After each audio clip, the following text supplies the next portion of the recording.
A Torah Anytime original series. Perhaps the single greatest urban legend in the history of the land of Israel is that the Dead Sea is salty because Lot's wife, who turned into a pillar of salt, disintegrated into it. Now let's ask a question. Why in fact did Lot's wife turn into a pillar of salt? So we all know the story. The city of Sodom fell so deep into moral decay that Hashem decreed its destruction. It just had to go. Yet there was one inhabitant who, although flawed, he merited salvation, and this was Lot. So the angels tasked with destroying the city stopped off at Lot's house to tell him to get out and get out fast. And as Lot and his family were leaving, the angels warned him, when you run, don't look back. Well, look back is exactly what Lot's wife did, and a human salt shaker she became. Now, this story begs a question. What exactly is so massively wrong with turning around for 1 second? What is the great harm in glancing backward and watching? What's the big deal? So she stole a glance? Okay, it's not every day that a city is pummeled by a heavenly sulfur and firestorm. Why is it such a great sin? What, that she stole a second to watch this historic apocalypse, something that never happened before in world history and has never happened since? So I saw a powerful explanation by Rabbi Victor Miller. He says that the Torah is telling us a fundamental principle in Teshuva and growth. And that is, if you want to change, if you want to grow, you can't look back. If you want to grow up and better yourself and become more wholesome, you have to be a different person. You aren't the same person who ate too much. You aren't the same person who spent too much time on your phone. You aren't the same person who didn't learn enough or who spoke too much Lashon Hara. To grow is to shed the past and begin anew. Allowing the past to linger in our basements hinders our development. You can't possibly become a healthier eater with fast food coupons in your pocket. You can't possibly be less attached to your phone when you're still subscribed to the same 347 WhatsApp statuses as before. You can't possibly be a new person if you still look to and befriend the bad habits of your past. Every gadol and great person, by definition, had moments in their lives where they had to shed their old sort of mediocre self and become bigger and better and larger than they previously were.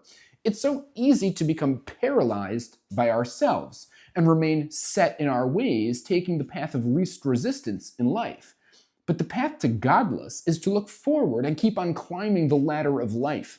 Now, I heard from my father-in-law, Rav Meir Neuberger, the Rosh Hashiva of Yeshivas Or Yisrael in Atlanta, a vart that demonstrates this idea brilliantly.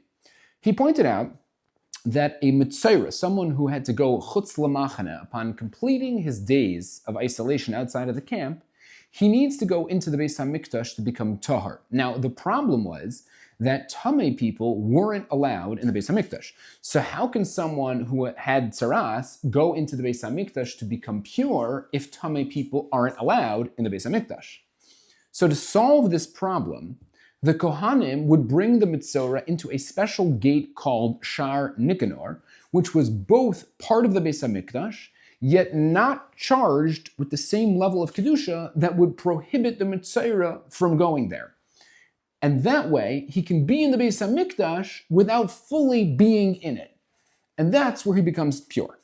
This, my father-in-law pointed out, is symbolic of how the Torah sees the Teshuva process. It wants people to go to a place where they feel like they don't belong. It wants people to go to a level of ruchnius that they didn't think they could reach, to raise oneself higher than what they previously thought they were capable of. By forever attaching ourselves to our past, we may be living a life of self-fulfilling prophecies about who we are and what we're capable of. Challenging ourselves and forever marching onwards makes us bigger and better servants of Hashem. Now, listen to this. You ever wonder why Lot's wife turned into salt of all things and not something else? Like, why not a big pillar of dust or a nice heap of garlic powder? Or, I don't know, a mountain of cayenne pepper. Why did she turn into salt of all things? The answer is because salt wasn't just a spice. It was power. You see, in the ancient world, salt was literally life itself. Salt was worth more than gold. Empires rose and fell because of salt. Roman soldiers were literally paid in salt. That's where the word salary comes from. Caravans crossed deserts just to trade it. Kingdoms built entire trade routes around it. Wars were fought over salt. In China, the first state monopoly was on salt. In Africa, slabs of salt were traded ounce for ounce with gold. Cities like Venice became rich beyond imagination because they controlled salt. Salt routes carved their way across continents from the Sahara Desert to the Silk Road. The Via Salaria, the Salt Road, literally built Rome's economy. When Napoleon marched his army across Europe, one of his biggest challenges wasn't food, it was salt, shortages that left his men weak and demoralized. And the reason salt was so important is because without salt, there was no way to preserve food. There's no way to survive the winter, or to feed armies, or to live off the land without salt. Salt was how you beat time. It was how you kept things from decaying. Salt was how you beat death. It was the technology of preservation in a world where everything else rotted away. So when Lot's wife turned back, not just with her body, but with her soul, Hashem turned her into the very thing that symbolized her mistake. She wanted to preserve her old life, her old comfort, her old identity in Sodom. She couldn't let go of the past. So Hashem said, you want to preserve yourself? Fine. You'll be preserved perfectly, like meat packed in salt, unchanging, unmoving, frozen in the past forever. She became the ultimate metaphor, a living fossil of someone who refused to grow. It's a haunting image, but a powerful one, because every time we look back and refuse to grow, we're doing the same thing. We're salting our own potential instead of letting it blossom into something new. Now listen to this story. There was once a billionaire, his name was Glenn Stearns, who agreed to one of the wildest challenges ever put on television. He was approached by people who offered him the following challenge.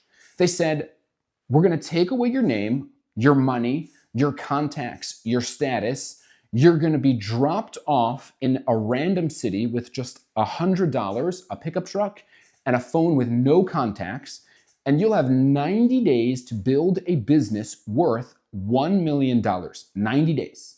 So he accepted the challenge, and he suited up in some nondescript clothes, and he was dropped off in the city of Erie, Pennsylvania. Now, picture that. You've got $100, you know no one, you're in a city you've never heard of.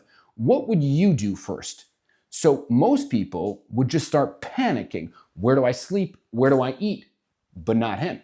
The first thing Glenn Stearns did in Erie, Pennsylvania was walk down the street, go to the first stranger he met, and asked him, where is the closest synagogue?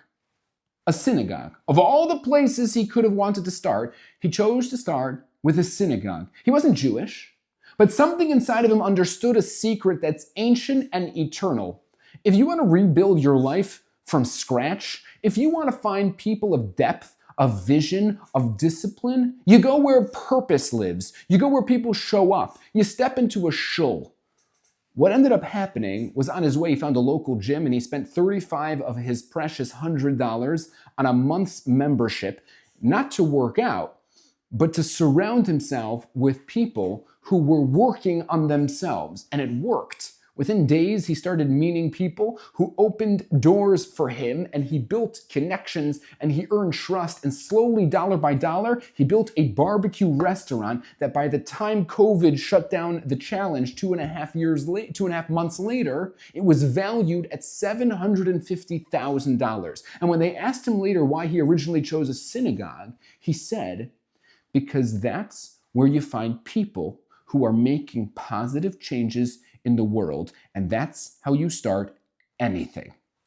That line hit me, because that's us. We are the people who walk into the gym of the soul every day, and we push ourselves to grow and to rise and to become more than we were yesterday. No one in all of world history has had to start over more than the Jewish people. No one in all of world history has had to leave behind their homes and their families and their livelihoods and their languages and their communities and step into a world completely unknown more than us. Throughout history, we've been dropped into new cities and new countries and new continents, stripped of everything we knew and everything we built and everything we loved. No one has been forced to rebuild from nothing, time and time again, in city after city and continent after continent, more than the Jewish people. And yet, every single time we rebuild, every time we take the fire, we carry the fire of Sinai, the fire of our traditions, the fire of our values, and we plant it into the soil of our new land, and we take it and we nurture it, and we grow it, and we make it thrive. That's who we are. A nation forged in exile, a people who knows how to start over and make something extraordinary out of absolutely nothing. We are the masters of reinvention, the world champions of resilience. No one in history has had to reroute themselves as many times as we have. No one in history has been tested by the necessity of beginning again more than we have. And no one has done it with the determination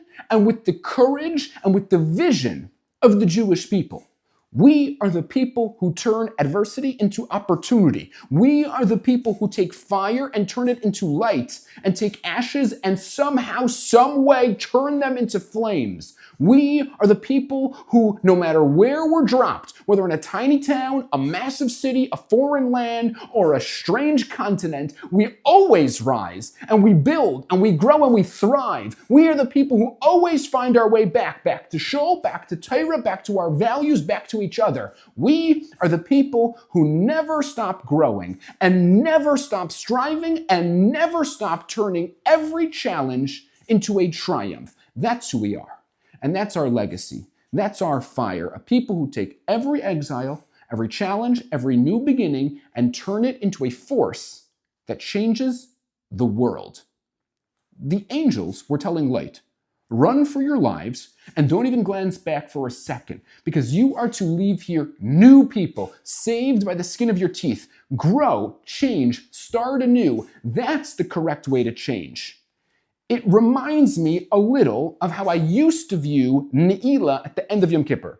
I used to feel slightly dejected at the end of Neila. The gates are shutting right in front of my face, and I'm going to drive home from shul the same exact guy I was last year. The gates of heavens close right in front of my nose, and I humbly walk home the same old me.